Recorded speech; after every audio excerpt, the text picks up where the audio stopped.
नमस्कार, मेरा नाम आलोक है। आप लाइव स्ट्रीम देख रहे हैं। 26 जनवरी की तारीख है, आज गणतंत्र दिवस है और झंडोत्तोलन किया गया। लेकिन अब इस बात को तय मान लीजिए कि बिहार में महागठबंधन की सरकार गई।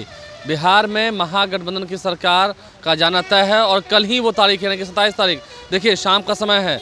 राजभवन में अब से कुछ देर पहले मुख्यमंत्री नीतीश कुमार पहुंचे थे। महामहिम राज्यपाल राजेंद्र विश्वनाथ अर्लेकर से उन्होंने मुलाकात की है और उस मुलाकात के बाद अब ये बातें स्पष्ट हो गई। राजभवन के भीतर की तस्वीरें कुछ आपको दिखाना है। जिस तरह से नीतीश कुमार मिल रहे थे, साथ में नेता प्रतिपक्ष विजय सिन्हा वहीं मौजूद थे, बीजेपी के कई विधायक अंदर मौजूद थे। उन सभी की मौजूदगी में जीतन राम मांझी से भी मुलाकात हुई है। हंसते खिलखिलाते नीतीश कुमार ने मुलाकात की है। यानी कि अब बिहार में एनडीए की सरकार बनेगी, बिहार में एनडीए की वापसी होने जा रही है। नीतीश कुमार महागठबंधन का साथ छोड़कर एनडीए के साथ जा रहे हैं। वो भी कब? कल ही 27 तारीख को। परसों 28 तक जो होना होगा वो हो ही जाएगा। यानी कि बिहार में बड़ा खेल अब होने को है। परसों यानी कि 28 जनवरी तक, मैं फिर से कह रहा हूँ, जो होना है वो परसों 28 जनवरी तक हो जाना है। अब समय काफ़ी कम बच चुका है। देखिए, राजभवन के बाहर में सब मौजूद हैं और यहाँ पर राजभवन जो है काफ़ी बेहतरीन ढंग से सजाया गया है। काफ़ी अलग इसकी छटा दिख रही है क्योंकि आज गणतंत्र दिवस है। गणतंत्र दिवस के अवसर पर राजभवन को अलग ढंग से सजाया ही जाता है, हर साल की बात है। और आज देर शाम को जब हाई टी की व्यवस्था की गई थी, उस हाई टी में सबसे बड़ी बात यह है कि उप मुख्यमंत्री तेजस्वी यादव नहीं पहुँचे। उन्हें निमंत्रण था लेकिन उन्होंने इस कार्यक्रम से दूरी बनाई। आरजेडी के कोई भी नेता अंदर नहीं पहुंचे। हाँ, बिहार सरकार की अगर हम बात कर रहे हैं तो सरकार के कई कैबिनेट मंत्री मौजूद थे जो जेडीयू कोटे के थे।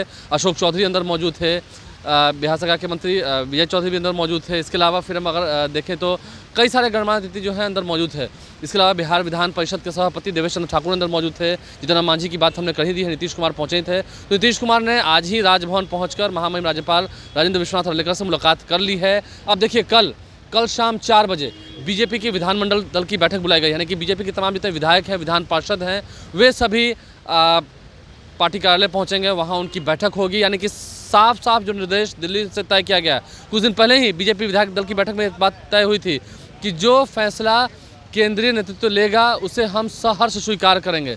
तो फैसला अब केंद्रीय नेतृत्व ने ले लिया है। यानी कल देर शाम को जो बिहार बीजेपी के वरिष्ठ नेताओं के साथ बिहार बीजेपी के प्रभारी हों या फिर बीजेपी के अध्यक्ष हों सम्राट चौधरी, इन तमाम नेताओं की मुलाकात, नेता प्रतिपक्ष विजय सिन्हा हों, इन सभी की मुलाकात कल देर रात 10 बजे अमित शाह से दिल्ली में हुई है। और आज सभी लोग लौटने लगे हैं, सभी लौट रहे हैं। सुशील मोदी भी पटना लौट के आ गए हैं। सुशील मोदी भी उस बैठक में मौजूद थे, दिल्ली में जो बैठक हुई है। तो ऐसे में अब इस बात को तय मान लिया जाए कि हाँ, बीजेपी प्लस जेडीयू की सरकार बन रही है। अगर हम आंकड़े देखें तो 45 विधायक हैं फिलहाल जेडीयू के पास। एक निर्दलीय विधायक हैं सुमित सिंह, जो कि बिहार सरकार में मंत्री हैं, उनका भी समर्थन जेडीयू को है। यानी कि जेडीयू के पास जो विधायकों की संख्या वो है 46। इसके अलावा 78 विधायक हो गए आपके बीजेपी के पास। इसके अलावा 4 विधायक हो गए जीतन राम मांझी के पास। तो जो बहुमत का आंकड़ा है बिहार में 122, ये आंकड़ा तो आसानी से पार हो जाएगा, यहाँ कोई दिक्कत नहीं होनी। देखिए, कन्फर्म सूत्र ये बता रहे हैं कि लालू प्रसाद यादव ने जीतन राम मांझी को मुख्यमंत्री बनने का ऑफर दिया है। यानी कि जीतन राम मांझी अपने 4 विधायकों के साथ उधर साथ दें, यानी कि आरजेडी के खेमे में साथ दें, आरजेडी प्लस कांग्रेस का जो खेमा है उधर साथ दें,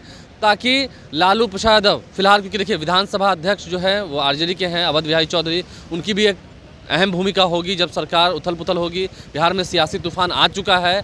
अब हम ये नहीं कहें कि आने वाला है, आ चुका है। जिस तरह से दूरी बनाई गई है, आज जब नीतीश कुमार से पूछा गया राजभवन में कि डिप्टी सीएम नहीं आए, तो उन्होंने मुस्कुरा कर सिर्फ इतना ही कहा, जो नहीं आए हैं उनसे पूछिए। यानी कि जो तेजस्वी यादव नहीं आए हैं तो ठीक है, जाके उनसे पूछिए। उन्होंने इस पर कुछ कहना उचित नहीं समझा। पिछले कई दिनों से नीतीश कुमार चुप हैं, शांत हैं।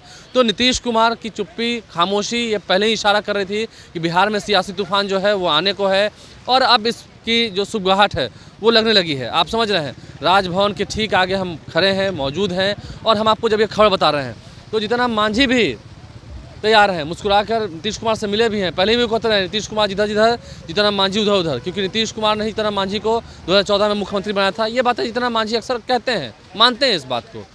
तो ऐसे में जीतन राम मांझी को मुख्यमंत्री बनने का ऑफर है, लालू प्रसाद यादव की ओर से आया है। लेकिन जीतन राम मांझी उम्मीद कम है कि इस ऑफर को मानेंगे, क्योंकि फिलहाल राजनीति में कुछ भी संभव है, कुछ भी हो सकता है। जीतन राम मांझी ऐसा लगता है कि ना मानेंगे, मान भी सकते हैं, लेकिन हाँ, इस बात की संभावनाएं काफ़ी कम है कि जीतन राम मांझी मानेंगे। लेकिन हाँ, ये बात तय है कि कल ही नीतीश कुमार, जो जानकारी है, कल वो जितने आरजेडी कोटे के मंत्री हैं, अब देखना ये है क्या उनको एक बार एक सिरे से सबको बर्खास्त करते हैं, वो फिर इस्तीफा देने जाते हैं, या फिर देखना होगा क्या होना है। लेकिन हाँ, जो होना है कल हो जाना है। कल बीजेपी के विधायकों की बैठक है, वो अपना समर्थन पत्र भी महामहिम राज्यपाल को सौंपेंगे। 78 विधायकों का उनको समर्थन रहेगा। तो ऐसे में बिहार में अब एनडीए की सरकार बनने को तैयार है, सब कुछ सेट है, ऑल सेट है। देखना होगा नीतीश कुमार इस वक्त कहते क्या हैं, क्योंकि आरजेडी भी विरोध करेगी। हो सकता है आरजेडी पैदल मार्च करे, जो करे, लेकिन हाँ, आरजेडी ने भी अपने तमाम बड़े नेताओं को पटना बुला लिया है। बीजेपी ने भी अपने तमाम बड़े नेताओं को, सभी विधायकों को पटना में रहने को कहा है। और अब जेडीयू की भी बारी है, जेडीयू ने भी अपने तमाम नेताओं को पटना में रहने को कहा है। नीतीश कुमार एक एक करके सबसे मिल लेते हैं, पता भी नहीं चलता है। तो नीतीश कुमार, देखिए, अगर हम इस गठबंधन की बात करें तो साफ साफ दिख रहा है ना। संजय झा बिहार सरकार के वरिष्ठ मंत्री हैं, अशोक चौधरी, विजय चौधरी, हरिवंश जी राज्यसभा के उपसभापति, इन 4 नेताओं के नाम अगर हम सिरे से लें, इन 4 नेताओं की भूमिका बड़ी होगी इस एनडीए अलायंस को फिर से बिहार में लाने के लिए, बिहार में फिर से एनडीए की सरकार बनाने के लिए। तो ये बात तय है कि बिहार में अब महागठबंधन की सरकार जानी तय है। तेजस्वी यादव नीतीश कुमार की जोड़ी अब लंबा नहीं चलने वाली है। 24 घंटे से हार्डली 48 घंटे की मेहमान है ये सरकार, और फिर बिहार में एनडीए की सरकार बन जाएगी। अब देखना ये है बिहार में उप मुख्यमंत्री कौन होते हैं। बड़ी बात यह है, दाद देने वाली बात ये होगी, नीतीश कुमार ही मुख्यमंत्री रहेंगे। बीजेपी ने यह शर्त मान ली है। नीतीश कुमार भले ही वापस एनडीए में आ रहे हों, एनडीए में थे 2020 से लेकर 2022 तक, फिर 2022 से लेकर 2024 आ चुका है, यानी कि 17 महीने की सरकार रही है। 17 महीने वो एनडीए का साथ छोड़ करके महागठबंधन के साथ रहे। इंडिया अलायंस भी बना, लेकिन इंडिया अलायंस कैसे बिखरता गया आपने देखा। नीतीश कुमार ने कन्वेनर बनने को लेकर सहमति नहीं दी।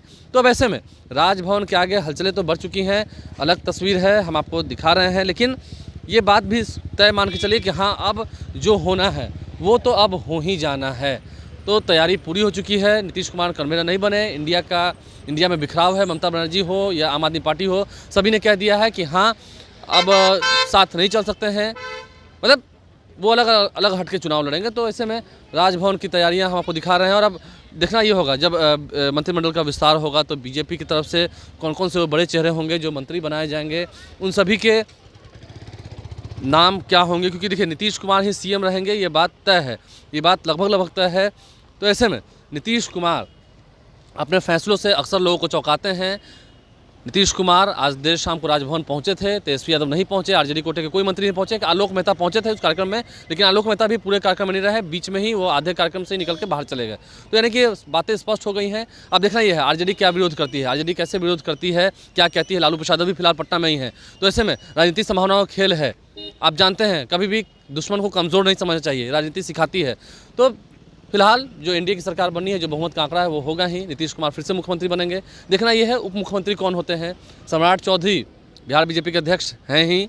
देखना है अभी जब मंत्रिमंडल विस्तार होगा, इन सभी चीज़ों पर चर्चाएं होंगी, क्या क्या अभी होना बाकी है। लेकिन हाँ, अंदर आज जब अशोक चौधरी मौजूद थे नीतीश कुमार के ठीक बगल में, तो अशोक चौधरी नीतीश कुमार के बगल में बैठने गए। उनके बगल में तेजस्वी यादव के नाम की पर्ची लगी थी, उन्होंने कुर्सी पर से उस पर्ची को उखाड़ दिया।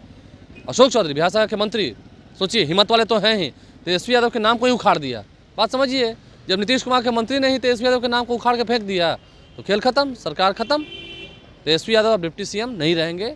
आरजेडी और जेडीयू की सरकार बिहार में अब नहीं रहेगी, कुछ घंटों की ही मेहमान है।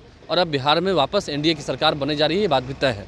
आप लाइव से बने रहें, हमारे चैनल को सब्सक्राइब कर लें, साथ साथ फेसबुक पेज भी लाइक करें। धन्यवाद।